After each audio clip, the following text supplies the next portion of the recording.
Today on the Locked On Blues podcast, the St. Louis Blues AHL affiliate Springfield Thunderbirds are advancing to the Calder Cup finals after winning in a thrilling Game 7 over the Laval Rocket. I'm going to be talking about that. Plus, Jake Neighbours is a member of the now WHL champion Edmonton Oil Kings. He'll be playing in the Memorial Cup. Huge stuff there. Plus, the Colorado Avalanche and Tampa Bay Lightning played in Game 1 of the Stanley Cup Finals last night with a thrilling overtime game. So I'm going to be talking about all of that and more in a fun episode of the Locked On Blues podcast. Make sure you stay tuned.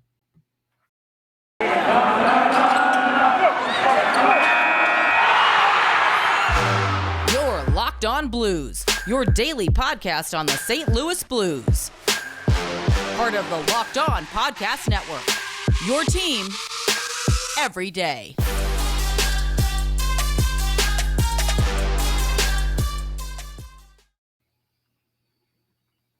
Ladies and gentlemen, welcome back to the Locked On Blues podcast, part of the Locked On Podcast Network and your number one source for daily Blues content. I'm Josh Hyman, and like I said, got a really fun, busy episode for y'all today. A couple of celebrations are in order as, like I said, the Blues AHL affiliate, Springfield Thunderbird, have advanced to the Calder Cup final, and Jake Neighbours hoisted himself a trophy as the Edmonton Oil Kings became AHL champions. Now, before I get into any of that, I do want to kind of apologize. I know I haven't uploaded a new episode all week. I've been traveling for work. I had I work remote, so that's why it's a big thing that I can get these episodes out pretty consistently. Don't have to worry about commuting back and forth. But this week we did have a in-person gathering at our office. So, Monday I drove all the way up there. Tuesday, Wednesday, I had work stuff from 9 a.m. to 9 p.m. And then I had to drive back yesterday as well. So it's been crazy busy for me lately. But that being said, I'm really psyched to get back into this because there is a lot that we got to cover here between the AHL championship that's going to be happening with the Springfield Thunderbirds, the actual Stanley Cup championship that's going to be happening, and Jake Neighbours as well, putting on a show, 17 points in 19 playoff games, captained the Edmonton Oil Kings on their way to the Memorial Cup, and also, not winning the Memorial Cup yet, but, getting into the tournament, plus, winning the WHL championship. Anyways, beyond that, let's get into the first thing on the agenda, and that is the Springfield Thunderbirds. Now, the Springfield Thunderbirds, for those of you that don't know, are the Blues AHL affiliate. They found themselves in a 7-game series against the Laval Rocket, heading into Game 7, which was last night, with a chance to make it to the Calder Cup finals for the first time since 1991. And boy, did they put on a show. They scored first pretty early on the power play, 2 minutes and 40 seconds into the game. They didn't score first on the power play. Laval had a power play early on, and Chucky Sideburns, Charlie Lindgren put on a show, made some great saves early on to prevent Laval from getting down the board with their power play. And then Springfield had a power play a little bit later, which they were previously 0 for 29, so sounds familiar to the Blues woes of the past. But they did score in this Game 7. Matthew Pekka was able to score a wrist shot goal over Laval goaltender Caden Primo, 6 minutes and 45 seconds into the first period. And Thunderbirds didn't really look back after that. Laval had a really good chance to score. They ended up pretty much missing an empty net that would have made it 1-1. Pretty big break there for the Thunderbirds. But then, after that, it was really just domination. The second period for Springfield, they had 20 shots on goal in that period. Laval did a good job of keeping them off the board initially, but Dakota Joshua was able to get a big insurance goal, putting the Thunderbirds up 2-0 about halfway through the second period. And then After that, it was pretty much all she wrote. Um, Sam Anas and Hugh King were able to set up Nathan Todd, who put the Thunderbirds up 3-0 at that point. And after that, it was all Thunderbirds down the stretch. Charlie Lindgren ended it with a shutout, and the Thunderbird got one more goal with an empty netter from Dakota Joshua. Lindgren was amazing in that game. He had 34 saves in a shutout. You know, Laval definitely had some good chances to come and tie up the game, but Chucky Sideburns did his job and kept them off the score sheet in really dominant fashion. Just spectacular game 7 stuff from him, from the veteran. Obviously he had some good moments with the Blues this year with the big club, but really happy to see that he's leading the charge, leading the Springfield Thunderbird to a Calder Cup Finals appearance. I think the first game is Sunday at 4 p.m. Eastern. And with the Blues out, I'm going to be focusing on that pretty primarily, alongside the rest of the news. But it's great that even though the Blues are out, some of their young guys, some of their depth guys are putting together a really strong performance here in the Calder Cup playoffs, and that is allowing them to, or at least allowing me to still have some content to cover, which is great. So really exciting game there. Good stuff from Dakota Joshua, like I said. Hugh King with a big assist. Two guys that I think could compete for bottom 6 minutes next season. And then, obviously Charlie Lindgren with a spectacular shutout there in a huge game, one of the biggest games of his career. So great stuff there all around. Let's go Thunderbird on Sunday. Obviously, I am from Mass. They do play about 2 hours from me, so I don't know if I'm going to catch a game, but it would be nice. Definitely going to be watching on TV, though, or online. You guys should, too. They're a lot of fun to watch. They play old school, old-style hockey. So if you missed that, if you missed Blues hockey, they play a similar game. A lot of fun there. That being said, though, in this second segment, I'm going to be covering two things. I'm going to be starting talking about Jake Neighbours and his playoff performance that has allowed the Edmonton Oil Kings to advance to the Memorial Cup after winning the WHL championship. So good stuff there. And then I'm also going to be talking about game 1 between the Tampa Bay Lightning and Colorado Avalanche, getting my predictions for the rest of the series. But before I get into that, I want to tell you guys about our good friends over at Built Bar. So our friends over at Built Bar, always coming out with amazing new flavors. Well, this time Built Bar has truly outdone themselves with their new mud pie flavor. For the first time ever, Built is introducing the new mud pie flavor in both the mud pie bar and the mud pie puff. Not sure what it tastes like? Well, if you're a chocolate fan, you better sit down for this. You better prepare yourself. The new mud pie bar is rich whipped cream and chocolate mousse smothered in, of course, 100% real chocolate. And get this, it's topped with a cookies and cream crumble. You've got to try the mud pie bar as soon as possible, or the puff. And you need to hurry because the mud pie bar and mud pie puff are only available for a limited time. Visit built.com to taste the deliciousness for yourself. And if you're not convinced, luckily they saved the best for last. It's actually good for you. Really. All Built products are low calorie, high protein, and low sugar. The mud pie bar or puff is packed with 16 grams of protein, only 150 calories, and 8 grams of sugar. It's like your mom baked the most deliciously creamy chocolate pie and wrapped it up just for you. Chocolate mousse, whipped cream, cookies and cream crumble. Stop drooling. Get to Built.com right now. Order yourself a box of mud pie bars and puffs now. You won't regret it. Go to Built.com. While you're there, use code LOCKED15. You'll get 15% off your order. That's code LOCKED15 for 15% off at Built.com. We'll be right back with the second half of today's episode.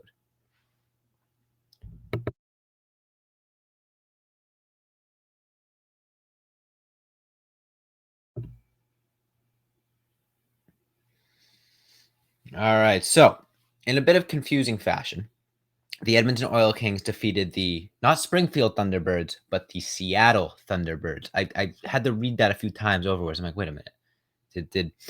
Did Jake Neighbours beat his own teammates technically? And then I realized it was Seattle. Whatever. Regardless, 2022 Western Hockey League WHL Championship was on Monday night, or at least Game 6 was on Monday night. And the Seattle Thunderbirds were defeated 2-0 by the Edmonton Oil Kings. They were able to win the series 4-2, and Jake Neighbours assisted on both goals in that game, bringing his total to 14 assists in 19 playoff games, along with 3 goals. So 17 points in 19 playoff games. Great stuff from him. Also, just impressive team stats. The Oil Kings only lost 3 games throughout their playoff run. And Jake Neighbours is the captain of that team. So, he had himself a great playoff run, 17 points in 19 games, but also just losing 3 games only is pretty huge, especially considering they lost 2 of them in the final, which means before they got to the final, they had only lost 1 game. And yeah, Neighbours was the captain, good leadership experience for him there. Good job of him to, captain his way to a WHL championship and be one of the leading scorers for his team. On top of that, lots of assists, assisted on both goals in the series clinching win, the championship clinching win. Looking like he's going to be a really dynamic playmaker for the St. Louis Blues if and when he makes the big club, which I would assume to be this upcoming season, more than likely. He's 20, he's probably going to be 21 in the next season. And he showed some promise in his 9-game stint with the Blues earlier on in this season. Showed some tremendous passing ability. And obviously that passing ability was reflected in his performance here in that championship game. Now the Edmonton Oil Kings are heading onto the Memorial Cup, which is sort of just the various champions of the various Canadian leagues. So he is not done yet. I'm looking forward to see what he can do as he continues play and continues his pursuit for another trophy. But that being said, speaking of trophies, in this final sort of portion of this episode, I'm going to be talking about, the big trophy, the Stanley Cup, because we got game 1 last night between the Colorado Avalanche and Tampa Bay Lightning. And Tampa started out the game looking like they were going to do what they've been doing for years and just sort of sleepwalking their way to another Stanley Cup. They went up 3-1 on their home ice. And up until last night, I believe home teams up by 2 goals in a Stanley Cup final game had won their previous 63 matchups. So the last 63 times a home team had a 2-goal lead in a Stanley Cup final game, they won. However, the Colorado Avalanche are no slouch. The Colorado Avalanche are the best offense the Tampa Bay Lightning have probably ever seen in the playoffs. One of the best offenses this NHL has ever seen in the last, however long you want to go back. There's probably some Gretzky teams back there that had some ridiculous offenses or whatever. But in terms of modern NHL, the Colorado Avalanche have a Harlem Globetrotters-esque offense, and they proved that towards the Tampa Bay Lightning. Tampa was already looking a little shaky. I think Colorado's first goal of the night was off of a Victor Hedman turnover, which is something that's pretty rare from him. Tampa was getting outshot pretty heftily. I think heading into overtime, it was 34-20 or something like that. Or at one point it was 34-20. Regardless, Colorado was out shooting Tampa. Vasilevsky was doing his thing, acting like the best goaltender of our generation, which he honestly might be. Move over Carey Price. Unfortunately, I think Vazzy's got himself a spot there at the top. But that being said, it didn't deter the Colorado Avalanche. I think goaltending is by far the biggest discrepancy in this series, and that was shown early as Darcy Kuemper gave up 3 goals on not that many shots, and Vasilevsky had only given up 1 goal on a lot more shots. And then all of a sudden, the floodgates open for Colorado, and it's 3-3 heading into the third period. Third period was very back and forth. Third period was a good indicator of what I expect the rest of this series to be. Very back and forth, couple power plays for either team.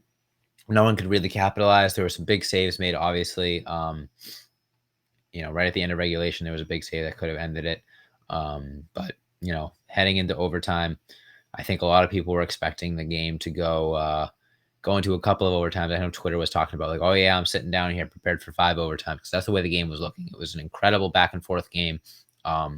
Even though Tampa had just blown a 2-goal lead, you didn't really feel like that they were, discouraged or lacking motivation or anything like that. It really felt like these were 2 very, very even teams that were going to be competing at a very high level in overtime.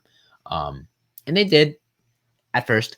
Bit of back and forth play in overtime, nothing too crazy for either team. And then Victor Hedman, with his second huge turnover of the night, puts it right on the stick of the Colorado Avalanche in the neutral zone. They broke into the zone, took a shot, got deflected. I believe it was Nishushkin got the rebound on that shot, passed it over to Andre Burakovsky, who fired a one-timer past Andre Vasilevsky to give the Colorado Avalanche a 1-0 series lead over the Tampa Bay Lightning. The Lightning just looked shocked. Especially considering they had just killed off a power play. Patrick Maroon flipped the puck over the glass at the tail end of regulation, and everyone was like, oh man, imagine if they lose off of that. And then they didn't. They killed the penalty, and it really felt like momentum was going to shift in their favor, and it kind of was. Colorado couldn't get a whole lot going in overtime until Victor Hedman, the, likely maybe the best defenseman on the planet, had a pretty egregious turnover, his second of the night, his second turnover leading to a goal of the night. That led to a one-timer goal for the Colorado Avalanche. And now they lead 1-0 in the series. So in this third and final segment coming up, I'm going to be talking about what that game means for the rest of the series, my series predictions, and more. So make sure you stay tuned.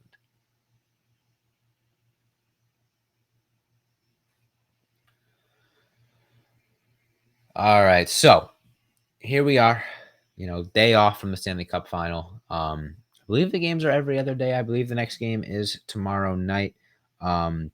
That being said, though, Colorado does have a 1-0 series lead, which I don't think a lot of people expected, especially, given the way that the game started. So the next game is Saturday night. So they're getting 2 days off in between games. My bad there. So anyways, yeah, I mean, like I said before, I kind of went into the game stats.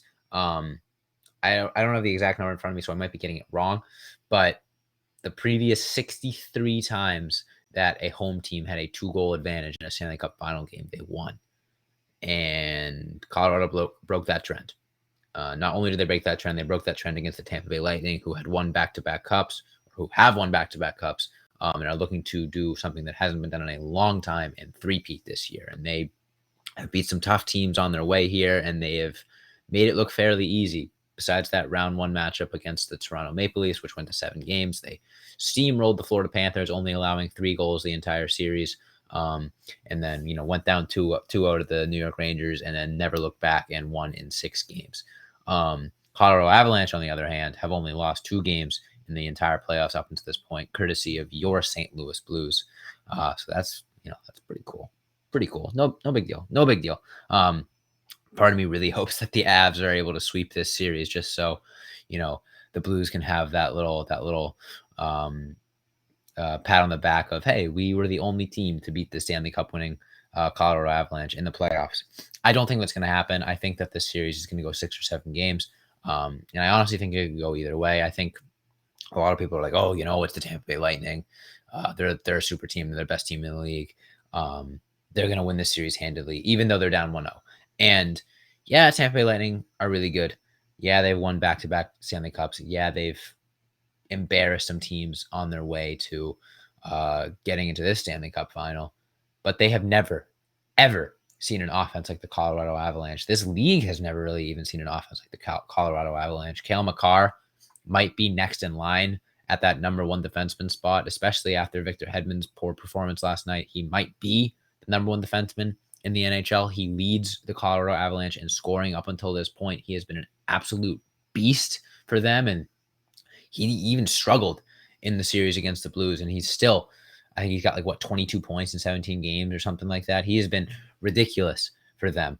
Obviously Nathan MacKinnon, those guys, the usual suspects, but then they get contributions from guys like Andre Burakovsky. I couldn't think of his name. Burakovsky has been great.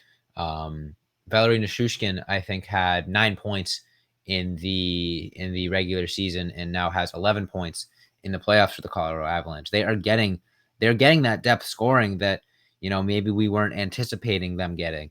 They're getting contributions from all around. And that is something that makes them extremely, extremely dangerous. You look at the goal scorers last night. Gabriel Landeskog got there first. Okay, fine. That's expected. And then Nichushkin gets there second for his 6th goal of the year. Of the playoffs. Arturi Lehkonen has 7 goals on the playoffs. And then Burakovsky gets himself the game winner, once again assisted by Valeri Nichushkin. It's like, what do you do if not only can the Avs beat you with their ridiculous top-end stars, they also have these depth guys coming in and producing and playing well. And you know what? Darcy Kemper holding his own. I was very critical of him throughout the Blues series. I called him elite before the series, and I rescinded that, and I still rescind that. I don't think he's an elite goaltender by any means, but when you are a goaltender for the team like the Colorado Avalanche, All you got to do is keep them in the game, give them a chance to win, and he kept them in the game. When they were down by 2 goals, he kept them in the game. It could have gotten out of hand, absolutely, but it didn't. And because of that, the Colorado Avalanche had a chance to win, and they did. And when you're goaltending for an offense as potent as the Colorado Avalanche, you don't have to be an elite goaltender. It would certainly help, but you just got to be a good goaltender. And I think Darcy Kemper is a good goaltender, and that's all it took last night for the Avs to win. That being said, series predictions. I think, like I said, I think this is going to go 6 or 7 games. I'm gonna go with the underdog. I'm gonna say the Colorado Avalanche pull it off. I think the Tampa Bay Lightning have never seen an offense like the Avalanche. They were up 2 goals in last night's game. You don't really see that the Lightning blow leads like that. You haven't really seen them blow leads like in recent success. So I think the Avs are going to kind of shock the world, shock the Lightning, and come away with a Stanley Cup championship when it's all said and done.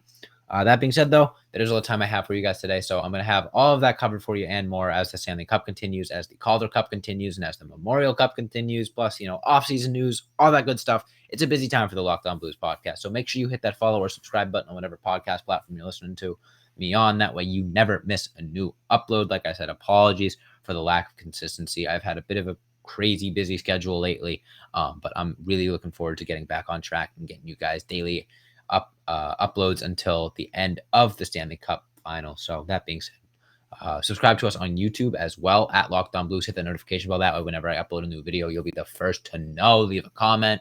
Try to interact with all the comments and stuff. I really enjoy reading them. Really enjoy the feedback there. Follow all of the Locked On Blues social media accounts at Locked On Blues on Twitter, Instagram, Facebook, and TikTok. You can follow me on Twitter at Josh Hyman NHL. That being said, thank you all so much for listening. And as always, let's go Blues.